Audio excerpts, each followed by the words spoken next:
Hi everyone, this is Ethan Lee from Bioprotein Solutions Brand Marketing Team. Today I'm here to introduce our beta version of BioFeed, which is our IR simulation tool. Please be aware that this beta version has more updates in the functions compared to the previous draft version. I will be explaining about BioFeed, data explanation, input data method, formula specifications, optimization of formulas, and feasible warning, feed formulation history, and finally the parametric analysis function. To briefly explain about BioFeed, this is a simplified version of existing feed formulation tool developed by brand marketing team and DT analytics team. This tool is for internal users only, which are the global and HQ colleagues engaged in A&H sales and marketing activities. BioFeed is a program operated by setting the min-max values of nutrient requirements based on livestock, class, country, and phase. Also, using the input database, its main objective is to find the feed optimization that satisfies the nutrient requirements while minimizing the price. Click this BioFeed link below in order to access and try out. The main purposes of BioFeed is to provide simplified feed formulation tool to users engaged in the sales and marketing area so that they can easily access for general use. Compared to Brill formulation program, using BioFeed is much more beneficial in saving costs. BioFeed also could provide data for tech marketing materials, which could effectively promote sales to customers. BioFeed could also read the trends of inclusion rate in order to predict the target market. The main function of BioFeed is to recommend the least cost feed formulation ratio by considering the nutrient requirements for each class and phase of livestock, and the ratio price of ingredient. BioFeed could allow flexible user customized changes in nutrient and ingredient database. It also utilizes an ingredient database based on one of the highly regarded source called Brazilian table in order to provide highly credible results. Now I will talk about the data explanation. And first, about nutrient specifications data. Its function is to set the min-max value of nutrient requirements of selected livestock. This data is utilized in feed formulation to make sure that the nutrient requirements are met. In the top row, you'll be able to see livestock, class, phase, country, nutrient, unit, code, and min-max of this nutrient. If you wish to edit the data above, simply edit from the provided CSV or modify within the BioFeed. Also, if you wish to add new nutrient of livestock, add a new row and fill in the information for each column. Otherwise, if you wish to remove the existing nutrient, you'll just select the corresponding row and delete it. Please make sure that the input data is saved in a CSV file and make sure the security log is removed. Make sure that these nutrients and its contents is included in each ingredient from the ingredient data. And please ensure that the nutrient names are identical in both nutrient data and the ingredient data. Next, the function of ingredient data is to set the price min-max value of ingredients for feed formulation, which later on derives the minimum price and IR of each ingredient in the result. In the top row, you'll be able to see livestock, class, phase, country, origin, ingredient, code, price, and min-max value, and nutrient contents. Again, to modify the data above, just edit from the provided CSV file or modify within the BioFeed. If you wish to add new ingredients, add a new row and fill in the information. And if you wish to remove, just select the corresponding row and delete it. Please ensure that all input data are saved in CSV file and remove the security log. Also, each ingredient in the ingredient data must include nutrient contents from the nutrient specifications data. Please ensure that the nutrient names are identical in both nutrient specifications data and ingredient data. Now, if you click the link, you'll be able to see the screen, which says BIOFEED data version by our simulation tool. There are two ways that you can input the file, which are first, upload my file, and second, using internal database. To upload your own file, you can just simply drag and drop the file that you want. In my case, this is the data that we have provided you, and I would like to choose broiler APAC and finisher. So I will click this data and simply drag and drop it here. You can see the data is derived, and if you put this nutrient specifications data here, then it will be revealed here. So, and then you'll be able to see the data, the formula specifications as below. In my case, I will try to use the internal database because this is convenient for those who do not have the file. And this is also convenient because I can just simply change the livestock, country, or class, phase, whatever I want. So I will go to poultry, broiler, APAC, and starter in my case. So now I will able to see the nutrient specifications data based on the livestock that I prefer. And I can change the min-max value of this specific nutrient data. So I might change the 22 to 21, or I might change the calcium to 0.8. And the thing is that I'm not changing from the original database, but I'm changing from my own database. So this means that you have to save the data for your own history because otherwise you'll be not able to track your own history. So if I download this data, I will be able to see the modified data. And if I go back to this BioFeed link, and if I click other phase and go back to the project, then the original database will be shown. And if I click this Excel file,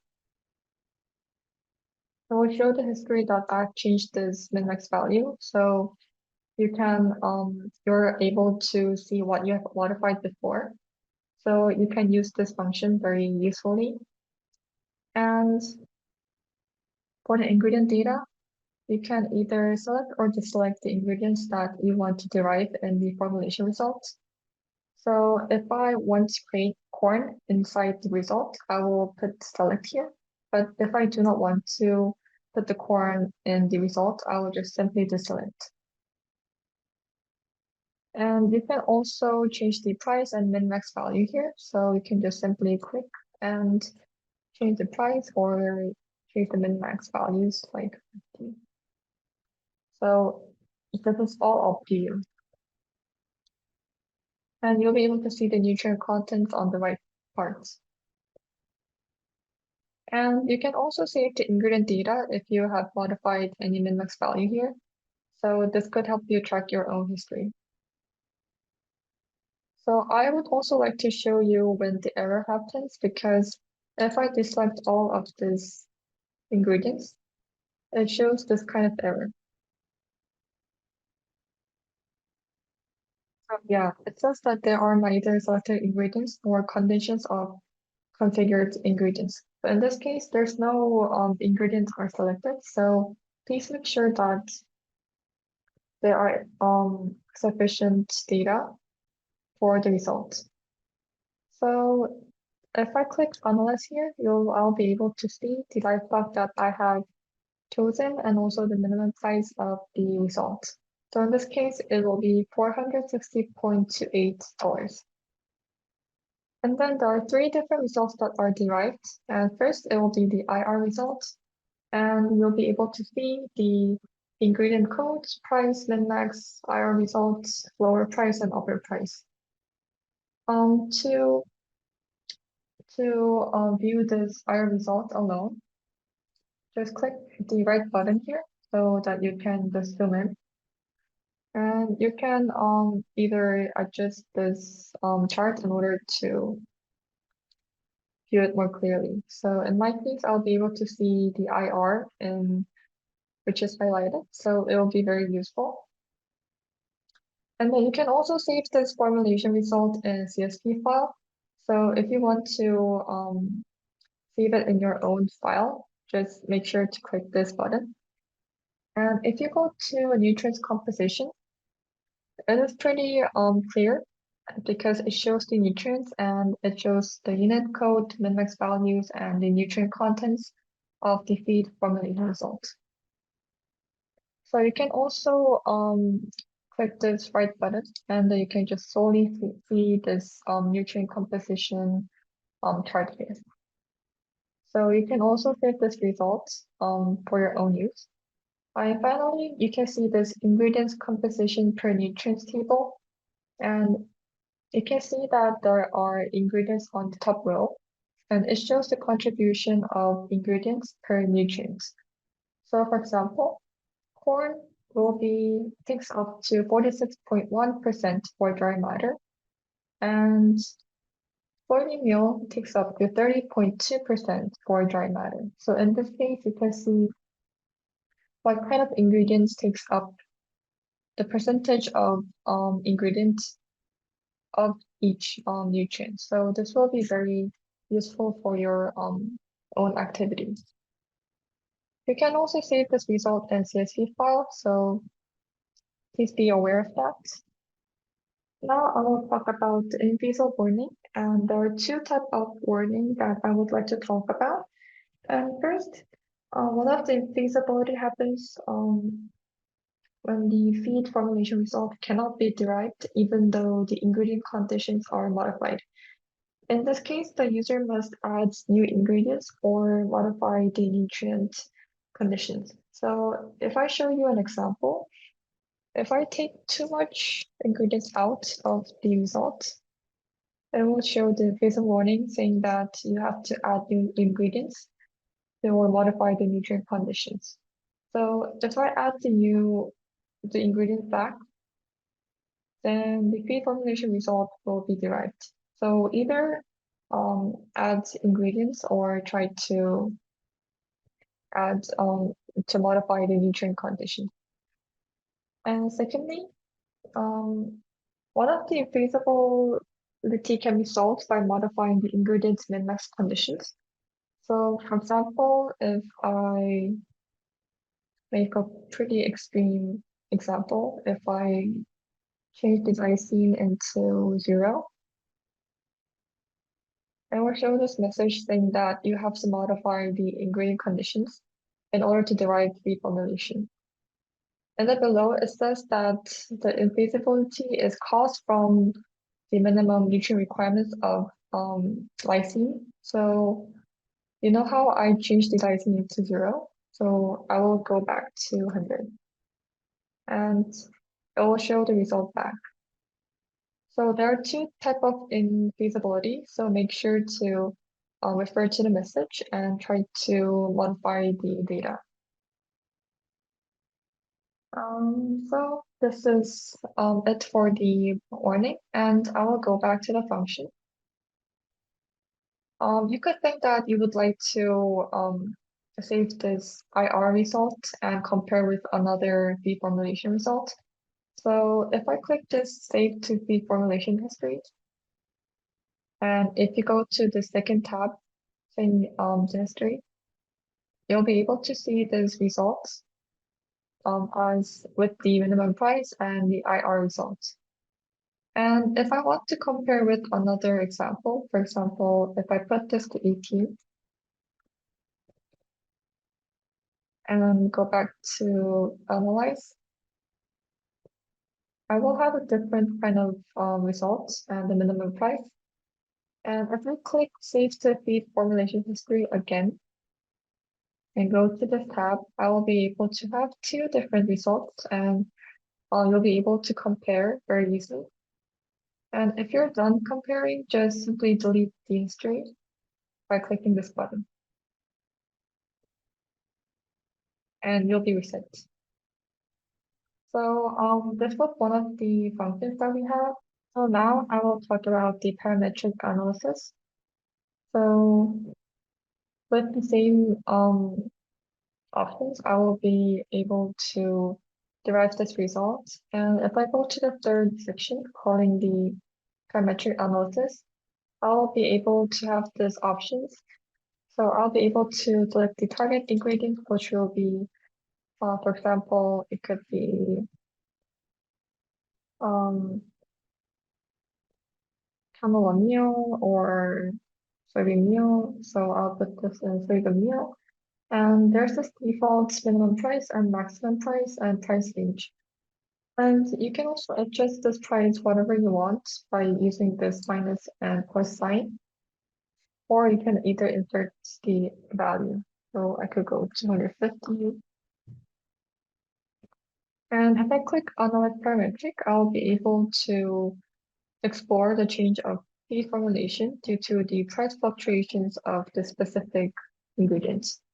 So if I say, if I want to see the soybean meal, I'll have to find the color label here.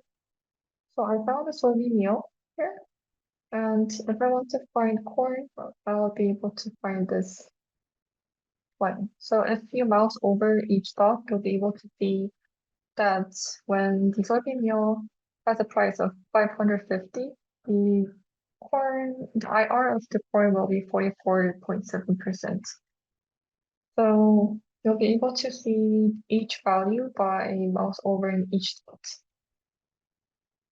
You can also zoom in by clicking this button, and you'll be able to see more clearly. Also, there's this function that you can save it whatever you want as a file that you want, prefer. So please be aware of that. And on the right hand, you'll be able to see the exact value of the IR charts. So for example, if the soybean meal price is 600, the corn will be 40, the IR of the corn will be 44. So you can look at this chart and able to see how the IR changes when the price changes. So this could be another very useful function for those who are using the feed formulation tool. So this is the end of our introduction of BIOFEED beta version. And if you have any valuable feedback, suggestions, or questions, please feel free to contact us by email. And these feedbacks will be used to stabilize the system and contribute to the development of the final version of BIOFEED. So thank you for listening.